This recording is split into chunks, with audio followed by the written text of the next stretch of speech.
कृष्ण का पांडवों से मिलना। पांडव और 4 साल तक कुबेर के निवास स्थान पर रहे। उस दिव्य वातावरण में उन्हें समय का पता ही नहीं चला। एक दिन अर्जुन और भीम ने युधिष्ठिर के पास जाकर उनसे अकेले में बात की।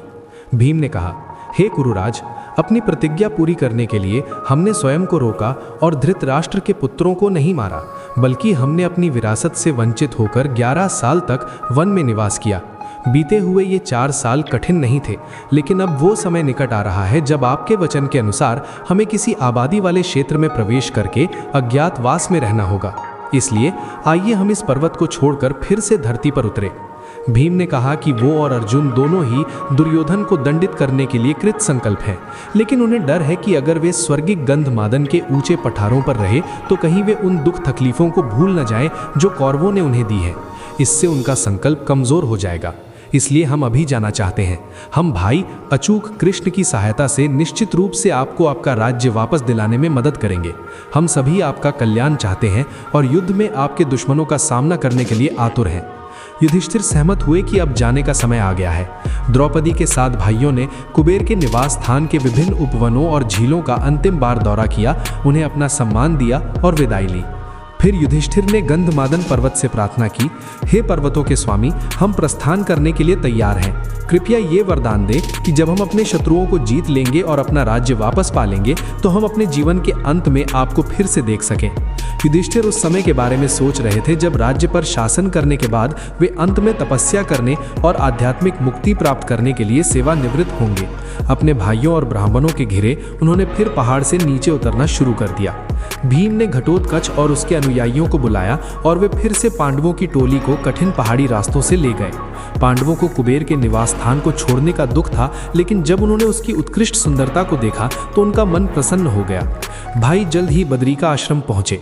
वहां के ऋषियों द्वारा उनका स्वागत किए जाने के बाद युधिष्ठिर ने घटोत्कच को विदा कर दिया और नीचे की यात्रा पैदल ही जारी रखने का निर्णय लिया।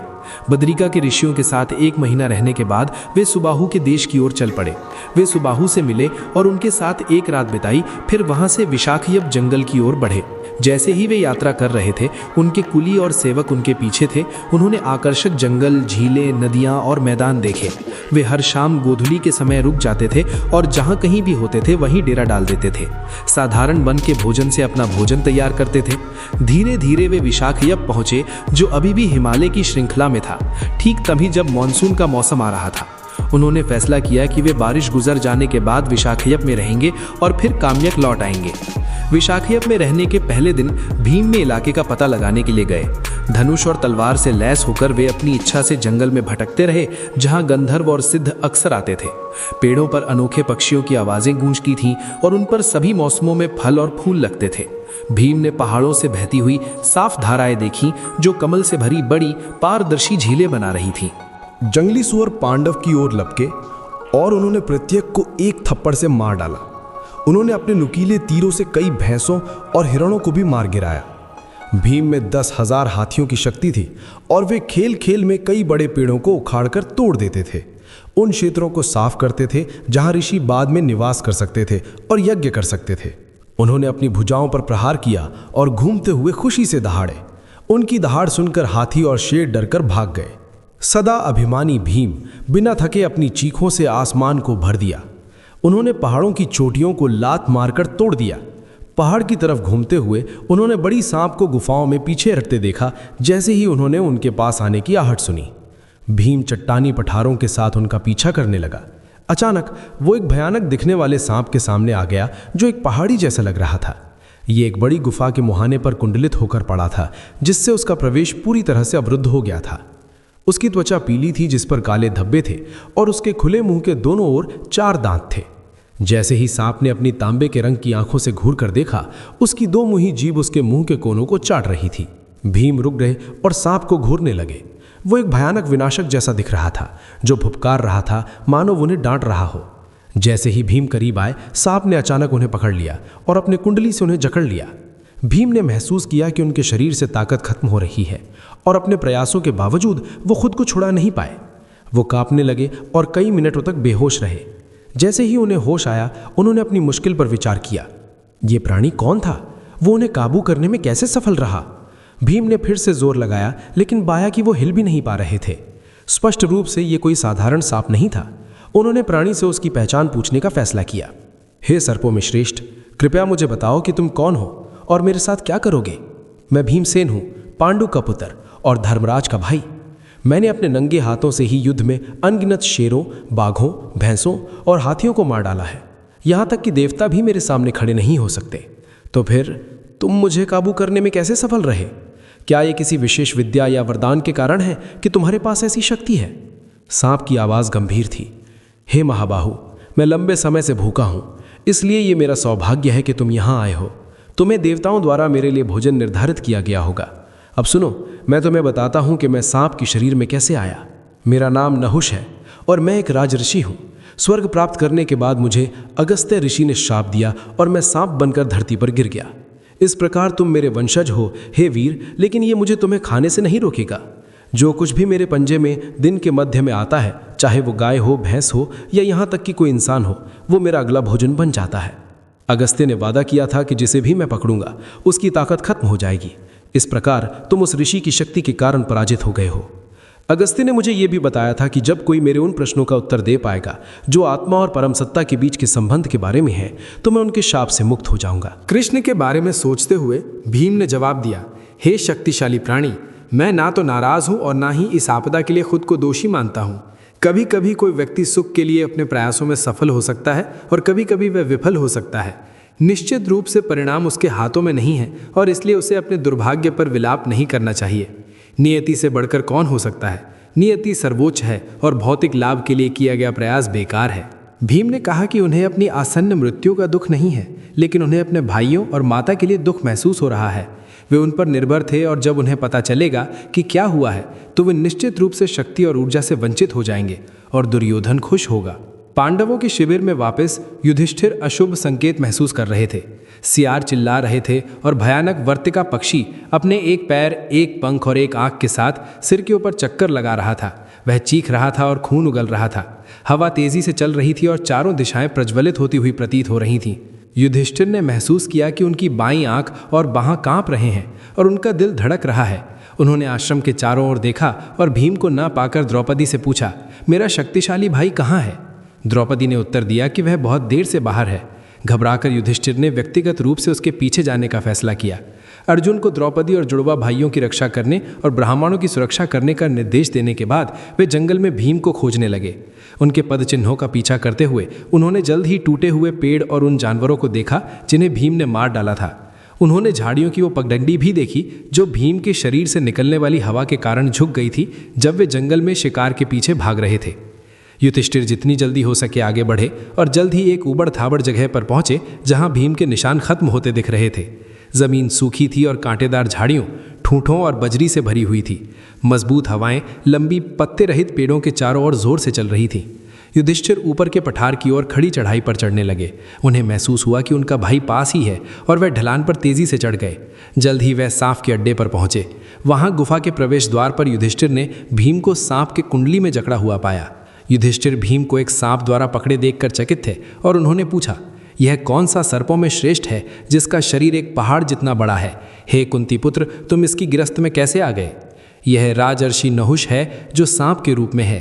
हे पूज्य भाई, यह मुझे खाने की योजना बना रहा है। युधिष्ठिर ने नहुष से संबोधित किया, कृपया मेरे भाई को छोड़ दो हे ऊर्जावान, हम तुम्हें किसी और भोजन से संतुष्ट करेंगे। नहुष थोड़ा सा हिला। मैंने इस राजा के पुत्र को अपने भोजन के लिए प्राप्त किया है और मैं उसे नहीं छोड़ूंगा। तुम्हें इस जगह से चले जाना चाहिए, नहीं तो मैं तुम्हें कल खा जाऊंगा। ऋषि अगस्त्य ने मुझे यह वरदान दिया है कि जो कोई भी मेरी पहुंच में आएगा वह मेरा भोजन बन जाएगा। तुम भी मेरी पहुंच में हो। मैंने लंबे समय से नहीं खाया है और मैं अपने भाई को नहीं छोड़ूंगा, ना ही मुझे कोई और भोजन चाहिए। भीम की दुर्दशा देखकर दर्द महसूस करते हुए युधिष्ठिर ने ध्यान से सोचा, ये प्राणी वास्तव में एक सांप नहीं था, बल्कि एक महान राजा और पांडवों का एक पूर्वज था। युधिष्ठिर ने नहुष के बारे में कई बार सुना था। उन्होंने कई यज्ञ किए थे और अंततः स्वर्ग जाने से पहले पृथ्वी के सम्राट बन गए थे। उच्च लोकों में चढ़ने के बाद उन्हें फिर से नीचे गिरने का शाप मिला होगा। शायद शाप की कोई शर्त थी। यदि नहुष को उसके सांप के रूप से मुक्त किया जा सके तो भीम को छोड़ा जा सकता है। हे सांप, किन शर्तों पर तुम मेरे भाई को मुक्त करोगे? धन और शक्ति के अभिमान से उन्मत्त होकर मैंने ब्राह्मणों का अपमान किया। नहुष ने उत्तर दिया, इस प्रकार मुझे अगस्त्य ने शाप दिया और इस दयनीय स्थिति में लाया गया।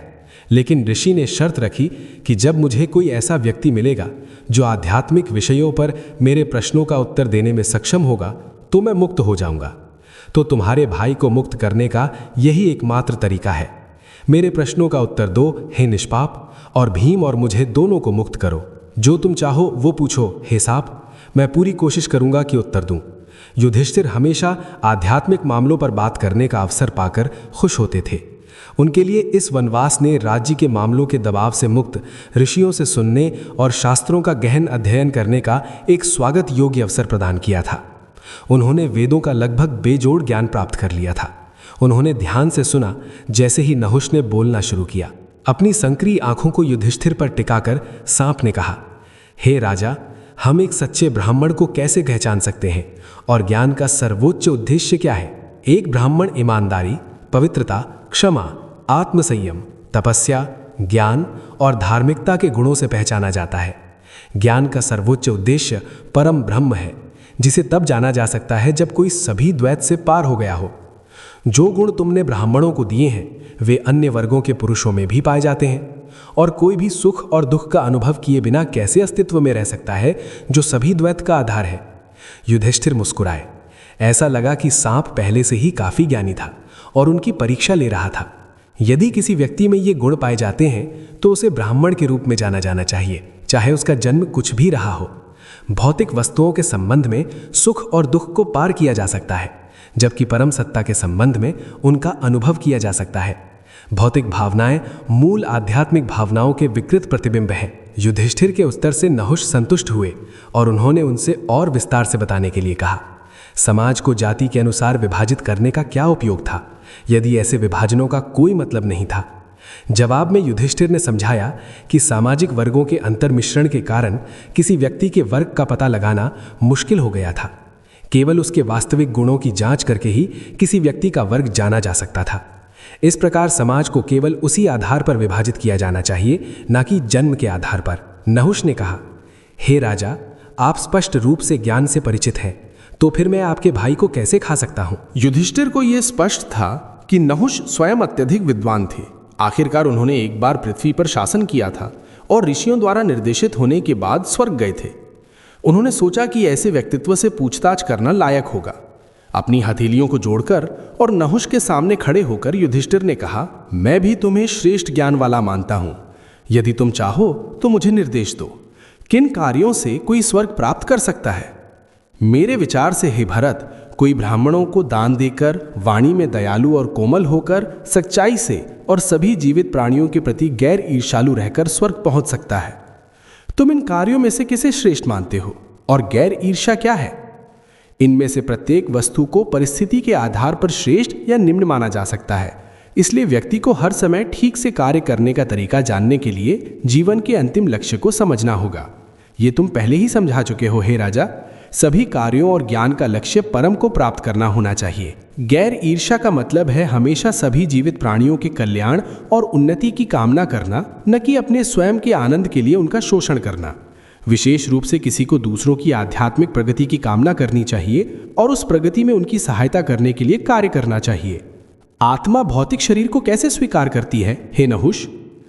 आत्मा या आत्मन अपने स्वयं के व्यवहार के अनुसार शरीर प्राप्त करता है। इस प्रकार वो जीवन के बाद जीवन में पारगमन करता है। अपने पापमय और पवित्र कार्यों से प्रेरित होकर कभी स्वर्ग जाता है और कभी एक जानवर के शरीर में घूमता है। अंतिम मुक्ति तब प्राप्त होती है जब कोई ब्रह्म को जान लेता है, जो सर्वोच्च निरपेक्ष है। युधिष्ठिर ने सिर हिलाया। सांप के उत्तर उन बातों के अनुरूप थे जो उन्होंने ऋषियों से सीखी थीं। स्पष्ट रूप से नहुष को गहरी आध्यात्मिक अनुभूतियां थीं। तो फिर वो सांप कैसे बन गया? नहुष ने उत्तर दिया, यज्ञ और तपस्या से मैं इतना शक्तिशाली हो गया कि मैं एक सुनहरे रथ पर स्वर्ग में घूमता था। मैं विस्तृत पृथ्वी का सम्राट बन गया और यहाँ तक कि गंधर्व, यक्ष, राक्षस और तीनों लोकों के सभी निवासी, यहाँ तक कि ऋषि भी मुझे कर देते थे। मेरी शक्ति ऐसी थी कि मैं केवल उन्हें देखकर किसी की भी ऊर्जा वापस ले लेता था। तब मेरे अभिमान ने मुझे अभिभूत कर लिया और मैंने अपना अच्छा विवेक खो दिया। मेरा ज्ञान अभिमान से उत्पन्न अज्ञान से ढक गया। मैंने ब्रह्मा ऋषियों को मेरा रथ खींचने का आदेश दिया और इस प्रकार उनका अपमान किया। एक दिन स्वर्ग में मैंने अगस्त्य ऋषि को अपने पैर से छुआ। ऋषि ने मुझे शाप दिया और मैं धरती पर गिर गया। मेरा शरीर एक सांप के शरीर में बदल गया। हालांकि अगस्त्य के शब्दों के अनुसार तुमने अब मुझे उस शाप से मुक्त कर दिया है। तुम्हारे साथ मेरी चर्चा ने मेरे ज्ञान को फिर से जगा दिया है। मैं अब जानता हूँ मेरा असली हित तो ब्राह्मणिक गुणों और आध्यात्मिक ज्ञान को विकसित करने में है, न कि भौतिक स्थिति या धन संपदा में। नहुष ने भीम को मुक्त किया और सर्प का शरीर तुरंत मर गया। उसमें से दोनों भाइयों ने सोने के आभूषणों और सुंदर मालाओं से सजी हुई एक चमकती हुई दिव्य आकृति को निकलते देखा। उसने पांडवों को नमन किया और फिर आकाश में उठकर अदृश्य हो गया। युधिष्ठिर और भीम आश्रम लौट आए और दूसरों को यह घटना बताई। जब युधिष्ठिर अपनी बात समाप्त कर चुके तो ब्राह्मणों ने अब शर्मिंदा हो चुके भीम को सांप को चुनौती देने की उसकी जल्दबाजी के लिए फटकारा और चेतावनी दी कि वो फिर कभी इतनी मूर्खता ना करे। विशाखा युग पहुंचने के कुछ ही दिनों के भीतर मानसून आ गया। उन्होंने अपनी छावनी ऊंची जमीन पर लगाई और बारिश को धरती पर गिरते और बाढ़ लाते देखा। वे अब सूरज को नहीं देख पा रहे थे। बिजली की चमक जंगल को प्रकाशित कर रही थी, जबकि झागदार पानी की धाराएं बाणों की उड़ान की तरह फुफकारती हुई धरती पर तेजी से बह रही थीं। सभी वन्य जीव प्रसन्न हो गए और बारिश से सराबोर जंगल में उछल कूद करने लगे। धीरे धीरे मौसम पतझड़ में बदल गया। बादल छट गए और आकाश तेजस्वी हो उठा। दिन गर्म थे और रातें ठंडी। पांडवों ने तरोताज़ा हुई वन सुंदरता का जायजा लिया और फैसला किया कि ये काम्यक लौटने का शुभ समय है, कार्तिक का पवित्र महीना। उनके आगमन के कुछ ही दिनों के बाद कृष्ण और सत्यभामा उनसे मिलने आए। कृष्ण को अपनी अकल्पनीय शक्तियों से पता चल गया था कि वे काम्यक लौट आए हैं। पांडव अपने शुभचिंतक मित्र को देखकर बहुत खुश हुए। आंखों में आंसू लिए वे उनका अभिवादन करने के लिए खड़े हो गए। कृष्ण अपने रथ से उतरे और युधिष्ठिर और भीम के चरणों में, साथ ही धौम्य और ब्राह्मणों के चरणों में भी झुके। उन्होंने अर्जुन को गले लगाया और नकुल सहदेव द्वारा किए गए प्रणाम को स्वीकार किया। सत्यभामा ने द्रौपदी को गले लगाया और जब वो और उनके पति पांडवों के बीच आराम से बैठ गए तो सभी ने बातचीत शुरू कर दी। अर्जुन ने कृष्ण को उनकी पिछली मुलाकात से हुई हर बात बताई। फिर उन्होंने कृष्ण और उनके परिवार का हालचाल पूछा, विशेष रूप से अपनी पत्नी सुभद्रा और उनके पुत्र अभिमन्यु के बारे में पूछा। कृष्ण ने उन्हें आश्वासन दिया कि सब कुशल मंगल है। युधिष्ठिर की ओर मुड़ते हुए उन्होंने कहा, हे राजन, बुद्धिमान लोग जोर देते हैं कि राज्य जीतने से अधिक श्रेष्ठ धर्म है और धर्म की साधना के लिए तपस्या आवश्यक है। सत्य के कठोर पालन में आपने अपने कर्तव्यों का निर्वाह किया है और इस प्रकार आपने इस लोक और परलोक दोनों को जीत लिया है। आप इंद्रिय सुखों के आदी नहीं हैं, ना ही आप स्वार्थ से काम करते हैं। हालांकि आपने समृद्ध राज्यों को जीता है और विलासिता से घिरे रहे हैं, फिर भी आप दान, सत्यवादिता, तपस्या, धर्म, क्षमा और धैर्य के अपने अभ्यासों से विचलित नहीं हुए हैं। युधिष्ठिर ने विनम्रता से अपना सिर झुका लिया और कृष्ण ने आगे कहा, आप धर्मराज के अलावा और कौन द्रौपदी के प्रति किए गए उस अनादर को सहन कर सकता था जो धर्म के लिए इतना घृणित था। इसमें कोई संदेह नहीं है कि आप नियत समय में अपना राज्य वापस पा लेंगे। जब आपका प्रण पूरा हो जाएगा और 13 वर्ष बीत जाएंगे तो हम कौरवों को दंडित करने के लिए अपनी शक्ति में सब कुछ करेंगे। कृष्ण ने द्रौपदी से दयालुता से बात की। कहा कि ये उसका सौभाग्य था कि उसने अपने पतियों के रूप में ऐसे गुणवान पुरुषों को प्राप्त किया। उन्होंने उसे उसके पुत्रों के नवाचार दिए जो द्रुपद के राज्य में रह रहे थे, जो द्वारका में भी समय बिताते थे, जहां सुभद्रा उन पर माता का प्यार बरसाती थी। कृष्ण के अपने पुत्र प्रद्युम्न सभी पांडवों के पुत्रों को वीर कला की शिक्षा दे रहे थे। जब कृष्ण शांत हुए तो युधिष्ठिर ने कहा, हे केशव, इसमें कोई संदेह नहीं है कि आप ही हमारी सर्वोच्च शरण हैं। हम हमेशा आपकी सुरक्षा में हैं। जब समय आएगा तो आप निश्चित रूप से हमें हमारा राज्य वापस दिलाने के लिए सब कुछ करेंगे। तभी उन्होंने मार्कंडेय ऋषि को आते देखा। वो अमर ऋषि जो 16 वर्ष से अधिक के युवक जैसे दिखाई दे रहे थे, प्रसन्न थे। केवल एक लंगोट पहने हुए थे और एक कमंडलू यानी पानी का बर्तन पकड़े हुए थे। पांडवों, कृष्ण और सभी ब्राह्मणों ने सम्मान देने के लिए खड़े होकर मार्कंडेय को एक सम्माननीय आसन प्रदान किया। अर्घ से उनकी पूजा करने और उन्हें मीठा पानी और वन फल भेंट करने के बाद कृष्ण ने कहा, हम सब आपके उत्कृष्ट वचनों को सुनना चाहते हैं। कृपया हमें धर्मपरायण राजाओं और ऋषियों के प्राचीन इतिहास सुनाइए जो नैतिक और आध्यात्मिक शिक्षा से परिपूर्ण हो। उसी क्षण नारद भी वहां पहुंचे और उनका स्वागत किया गया। वो भी कृष्ण की उपस्थिति में मार्कंडेय को बोलते हुए सुनना चाहते थे। उन दो महान विभूतियों के पांडवों और असंख्य ब्राह्मणों के बीच बैठे होने से ऐसा लग रहा था मानो सूर्य और चंद्रमा ग्रहों की उपस्थिति में एक साथ बैठे हों। मार्कंडेय के बोलने का सब इंतजार कर रहे थे। वे सब जानते थे कि ऋषि भौतिक सृष्टि के आरंभ से ही जीवित थे और इसलिए महान संतों और राजाओं के अनगिनत इतिहासों से परिचित थे। स्वयं परम प्रभु नारायण ने उन्हें निर्देश दिया था और इस प्रकार उनके पास गहन आध्यात्मिक समझ थी। युधिष्ठिर ने पूछा, हे अत्यंत विद्वान, एक व्यक्ति को अपने कर्मों का फल कैसे प्राप्त होता है? मुझे यह देखकर रहस्य महसूस होता है कि मुझे अपने राज्य से वंचित कर दिया गया है, जबकि धृतराष्ट्र के पापी पुत्र समृद्ध हो रहे हैं। क्या किसी व्यक्ति को अपने कर्मों का फल इसी जीवन में मिलता है या वे केवल बाद के जन्म ही उसके पास आते हैं? मृत्यु के बाद मनुष्य के कर्मों का फल उसके साथ कैसे चलते हैं? जब वो अपना शरीर त्याग देता है तो वे कहाँ रहते हैं? मार्कंडेय एक पल के लिए चुप रहे। उन्होंने वन की सफाई में इकट्ठे हुए लोगों के समूह की ओर देखा। ऐसा लग रहा था मानो युधिष्ठिर अब भी इंद्रप्रस्थ में अपने सभा भवन में बैठे हों। अपना दाहिना हाथ उठाते हुए ऋषि ने फिर उत्तर दिया, देहधारी आत्मा अपने अच्छे और बुरे कर्मों के परिणाम स्वरूप एक जीवन से दूसरे जीवन में यात्रा करती है। जब तक आत्मा इस दुनिया के भीतर अपनी इंद्रियों का भोग करने की कोशिश करती है, तब तक वो बिना शरीर के नहीं रहती है। आत्मा पहले मन, बुद्धि और झूठे अहंकार से बने एक सूक्ष्म शरीर से ढकी रहती है। सूक्ष्म शरीर हर उस अनुभव की स्मृति को साथ रखता है जो आत्मा ने कभी किया है और इस प्रकार विभिन्न स्थूल भौतिक रूप धारण करता है। यमराज इस सब को नियंत्रित करते हैं। वास्तव में यमराज भौतिक ब्रह्मांड के हर आत्मा का हिसाब रखते हैं। उन्हें हर जीवित प्राणी के हृदय में निवास करने वाले सर्वज्ञ परम आत्मा द्वारा शक्ति प्राप्त है। इस प्रकार यमराज सभी प्राणियों को उनका उचित प्रतिफल देते हैं। इस संबंध में वो कभी कोई गलती नहीं करते। मार्कंडेय ये कहने के लिए रुके ताकि उनके श्रोता उनकी बातों को आत्मसात कर सकें। कुछ पुरुष इस जीवन में आनंद लेते हैं लेकिन अगले में नहीं, कुछ अगले में लेकिन इसमें नहीं, और अन्य दोनों में।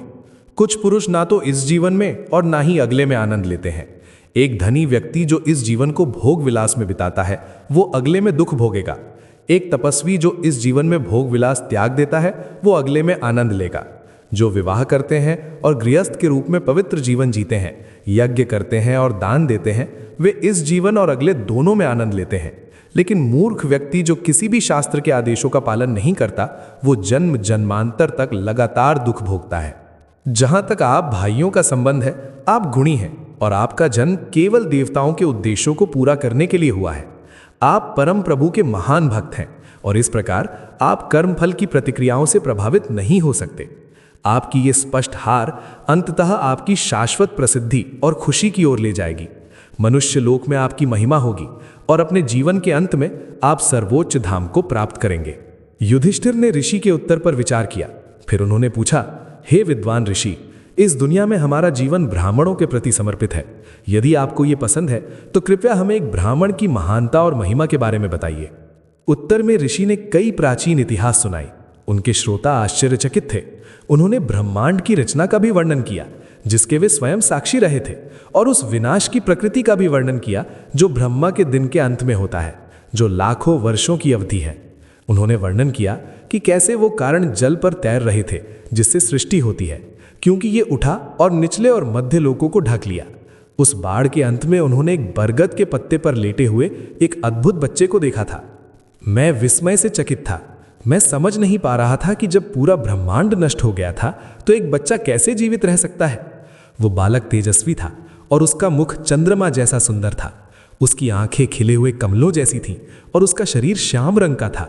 वो मुस्कुराता हुआ लेटा था और अपने पैर के अंगूठे को चूस रहा था।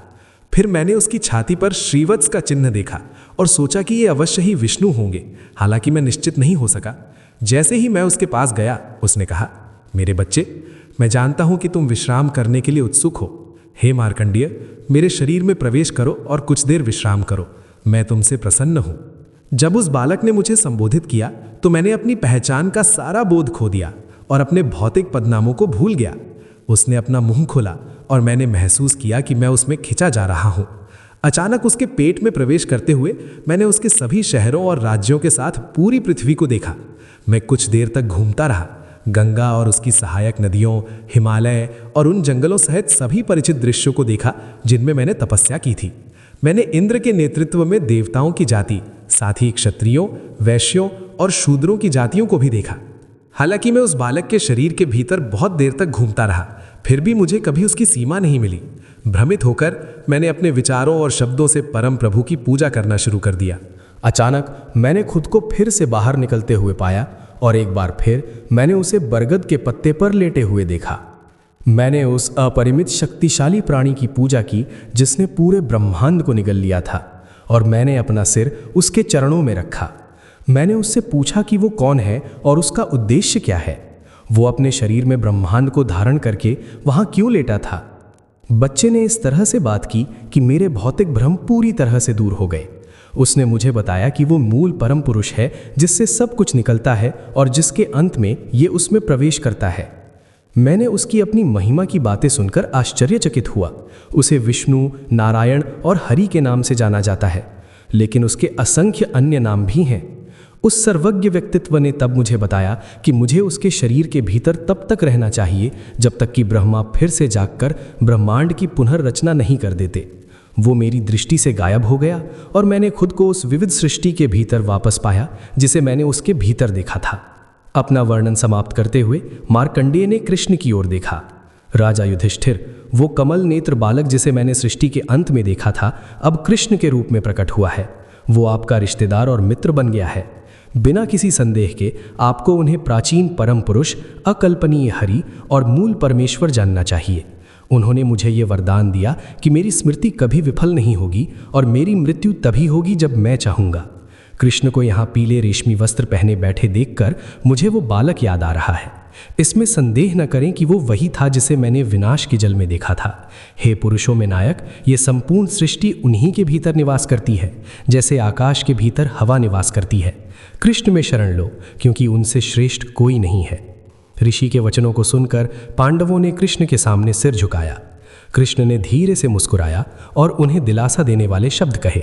उन्होंने मार्कंडेय को स्नेह से देखा, जिन्होंने प्यार से कृष्ण को देखा। युधिष्ठिर ने तब मार्कंडेय से भविष्य का वर्णन करने के लिए कहा।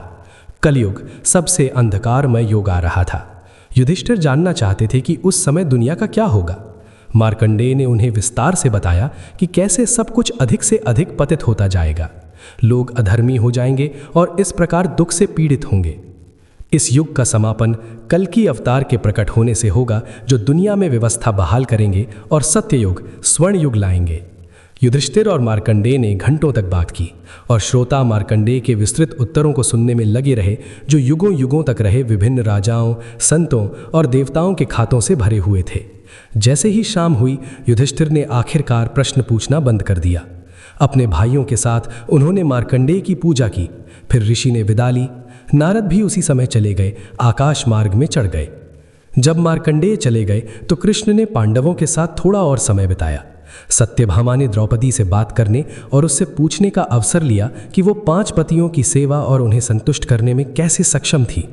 कृष्ण की पत्नी पांचाल राजकुमारी द्रौपदी से सीखना चाहती थी, जो अपनी पवित्रता और स्त्री कौशल के लिए प्रसिद्ध थी, ताकि वो कृष्ण के प्रति अपनी सेवा में सुधार कर सके। द्रौपदी ने उसे विस्तार से बताया कि वो अपने पतियों की किस तरह से सेवा करती है। द्रौपदी ने कहा, अहंकार का त्याग करके और इच्छा तथा क्रोध को वश में करके मैं अपने पतियों की सेवा ध्यान से करती हूँ, साथ ही उनकी अन्य पत्नियों की भी। मैं अपनी सेवा की स्थिति को नीची स्थिति नहीं मानती और मैं समर्पित रहकर ईर्ष्या को रोकती हूँ। मैं अपने पतियों से पहले या यहाँ तक कि हमारे सेवकों और अनुयायियों से पहले भी ना तो स्नान करती हूँ, न सोती हूँ और न ही भोजन करती हूँ। किसी भी समय मैं अपने मन को किसी अन्य पुरुष या किसी देवता पर भटकने नहीं देती। मेरा दिल कभी भी अपने पतियों से विचलित नहीं होता। जिस क्षण में उन्हें देखती हूँ, मैं उठकर उनका अभिवादन करती हूँ, उन्हें आसन और पानी देती हूँ। मैं हमेशा अपने रहने की जगह को साफ और सुगंधित रखती हूँ और सभी घरेलू सामानों और भोजन को अच्छी तरह से व्यवस्थित रखती हूँ। सत्यभामा, जो स्वयं कृष्ण की एक महान प्रिय थी, ने ध्यान से सुना। द्रौपदी ने वर्णन किया कि वो कभी भी उस चीज़ का आनंद नहीं लेगी जो उसके पति आनंद नहीं लेते थे, और ना ही वो कोई ऐसा कार्य करेगी जो उन्हें अप्रिय हो। जब वे दूर चले जाते थे तो वो अपने गहने और सौंदर्य प्रसाधन त्याग देती थी और तपस्या का अभ्यास करती थी। जब वे यज्ञ और अन्य धार्मिक अनुष्ठान करते थे तो वो हमेशा अपने पतियों की सहायता करने की कोशिश करती थी। मैं बिस्तर से सबसे पहले उठती हूँ और सबसे अंत में विश्राम करती हूँ। मैं हमेशा अपने कर्तव्य के प्रति अटेंटिव यानी ध्यान देने वाली रहती हूँ और कभी आलस्य को जगह नहीं देती। मेरी राय में पति की सेवा करना महिलाओं का शाश्वत धर्म है। पति पत्नी का देवता और एकमात्र शरण है।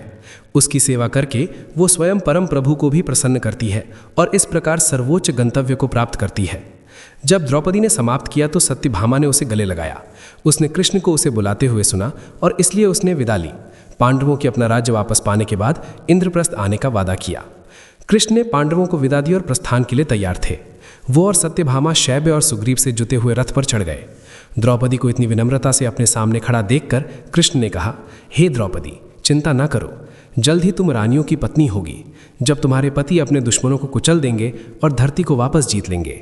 हे काली आंखों वाली सुंदरी, तुम्हारी जैसी महिलाएं जो सभी शुभ लक्षणों से संपन्न हैं, कभी भी लंबे समय तक दुख नहीं भोग सकती। कौरव जल्द ही तुम्हारे खिलाफ अपने पापों का फल काटेंगे। जब वे नष्ट हो जाएंगे तो तुम उनकी पत्नियों को निराश देखोगी, ठीक वैसे ही जैसे तुम हस्तिनापुर छोड़ते समय निराश हुई थीं। कृष्ण ने एक बार फिर द्रौपदी को आश्वासन दिया कि उसके 5 पुत्र फल फूल रहे हैं और वो जल्द ही उन्हें बड़ा शक्तिशाली नायकों के रूप में देखेगी।